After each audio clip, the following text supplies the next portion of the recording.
Night. Mangrove thickets. An island in the Bay of Bengal, off the coast of Burma, February 1945. The silence is broken by rifle shots and the wild screams of dying Japanese soldiers. They came prepared to fight the British and Indians, but instead, they're battling crocodiles. The incident on Ramree Island made it into the Guinness Book of Records as the darkest story ever associated with reptiles. According to the official version, crocodiles devoured several hundred Japanese soldiers, essentially doing the job for the Allies, who were just about to capture Ramree. But is that really what happened? And how does it even come to this? Let's figure it out. Ramree is a fairly large island, about 1,350 square kilometers. Technically, it's only an island in name. It's separated from the mainland by relatively narrow channels. Ramree is covered with evergreen mangrove forests. These forests grow in the tidal zones along seacoasts, and usually it's a creepy swamp, home to all sorts of unfriendly wildlife. Vicious insects, poisonous snakes, scorpions, and of course crocodiles. For example, Ramree was home to a population of saltwater crocodiles. These are pretty grim creatures. A male, for instance, can weigh over a ton. The saltwater crocodile lives in saltwater. It's an excellent swimmer, even in the ocean, and if it wants to, it can swim hundreds of kilometers.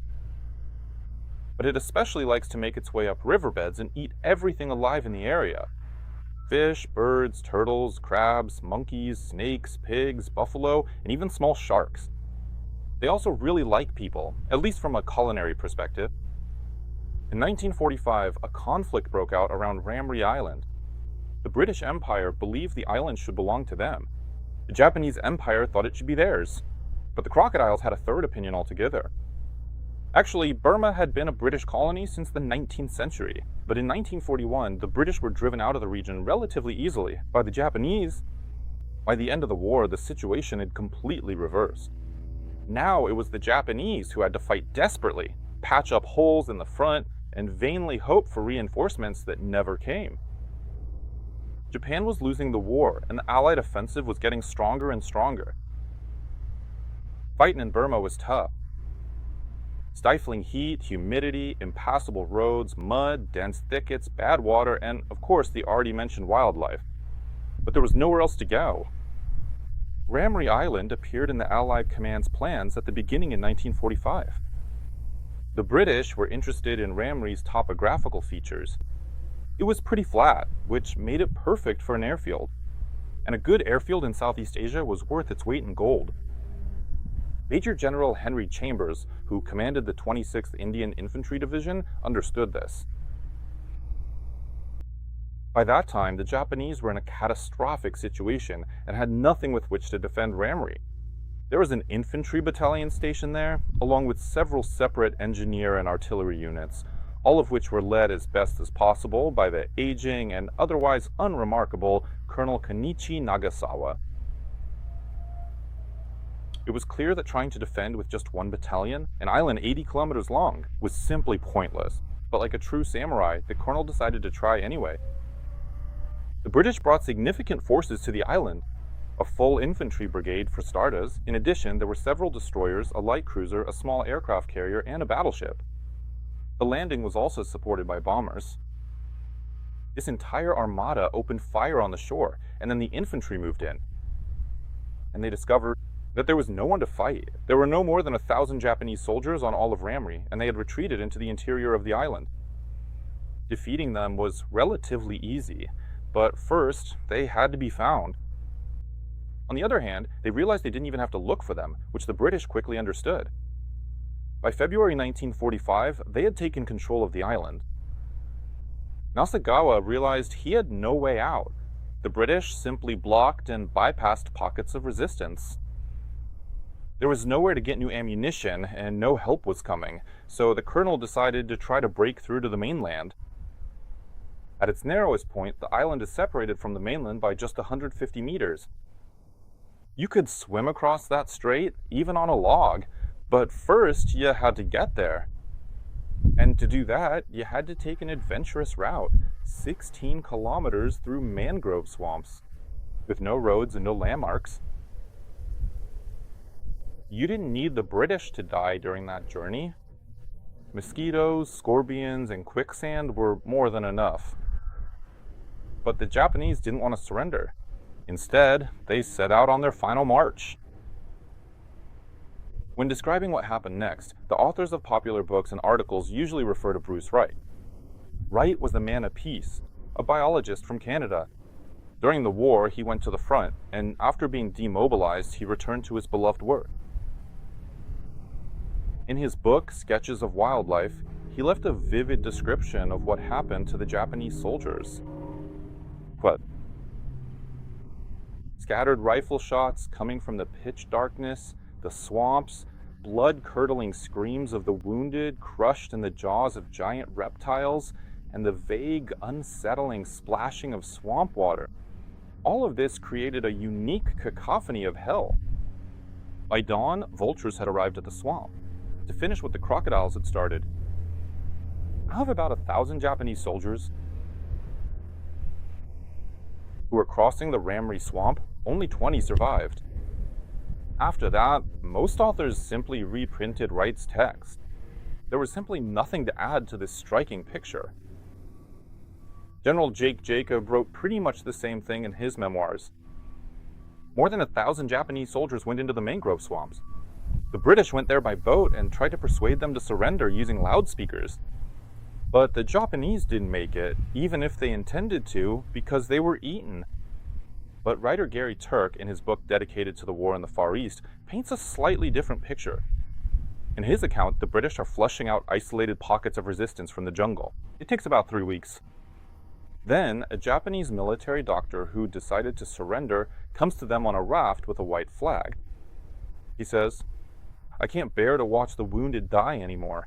I can't stand seeing people literally starving, or how they're struck down by fever or scurvy, turning them into skeletons." The doctor persuades another 20 people, his comrades, to surrender. The rest, about 1,000 people, perish in the swamp. Some died from fever, others from shelling and bombings. It's dramatic too, but not a word about crocodiles. How close to the truth is Wright's story anyway? Let's start with the fact that the whole story is known to us from the words of one person who didn't see anything himself. He heard screams, heard gunshots, and knew that. In the end, about 20 soldiers from the Ramree garrison were taken prisoner. He didn't actually witness crocodiles eating enemy soldiers. He didn't examine the bodies either. And really, who would go looking for dead Japanese soldiers in swamp muck? General Jacob basically says the same thing. Something happened out there in the swamps, but as for what exactly, he didn't see it himself, and can only speculate. Each guess is scarier than the last. Moreover, in another book, Bruce Wright clarifies that he only knows the story secondhand. Modern researchers have even pinpointed this specific detail. At the time of the massacre on Ramree, Wright was actually stationed on a completely different part of the front, near the city of Pagan.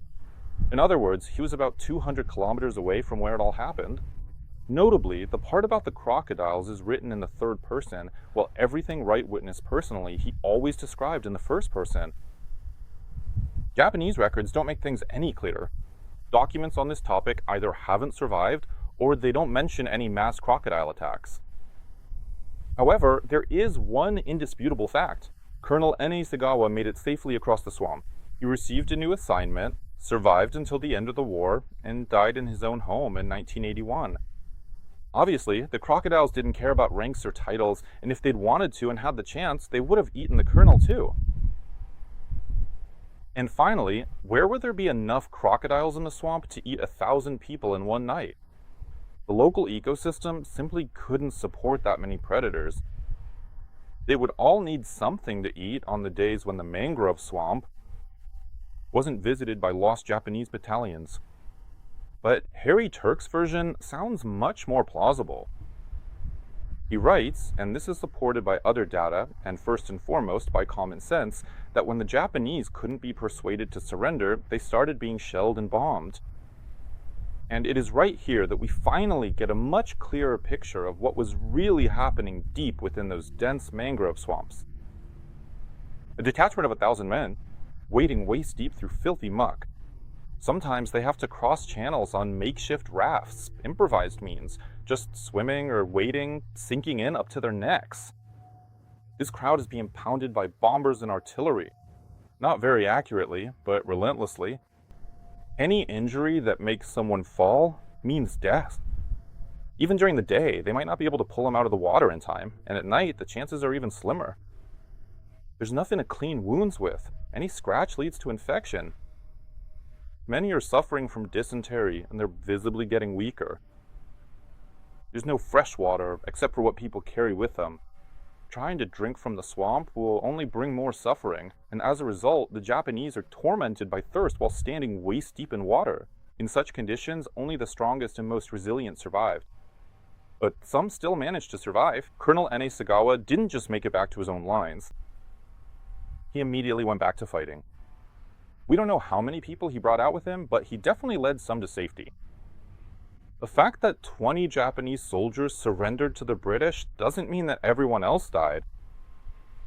Japanese documents on this subject might have survived, or could still be gathering dust somewhere in the archives.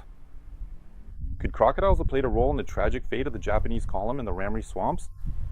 They could have, and they probably took part quite eagerly, finishing off the dead, the drowned, and the severely wounded. But a normal crocodile most likely wouldn't attack a living infantryman who's still desperately fighting back with his bayonet.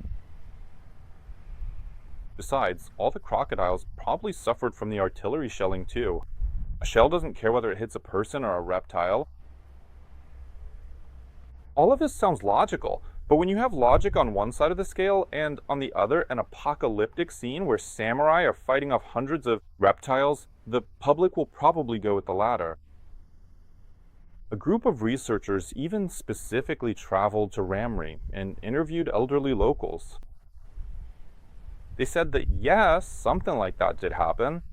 Once crocodiles really did attack the Japanese, but there are only about 10 Japanese soldiers. They had fallen behind their unit, and as for the crocodiles, well, just a couple of them. So you could say that this story was mostly made for print. Bruce Wright, although he wasn't a professional writer, painted it this way. He created such a vivid, juicy picture, worthy of a horror movie, that he convinced everyone. And he didn't even insist that it was a documented fact. Well, he heard something at the front, and that's what he heard. However, his authority as a biologist was very high. And one of the commentators even admitted, for example, that he would never have believed in a crocodile attack if it had been described by someone else, not by such a respected, well-known biologist as Wright. So the story is still repeated as common knowledge to this day. It spreads across social media and will most likely keep spreading as long as the internet exists. There's one reason for that. The story is so awesome that you just want to believe it. After all, the real war in Southeast Asia was both much darker and much more boring at the same time. Stories about giant reptiles.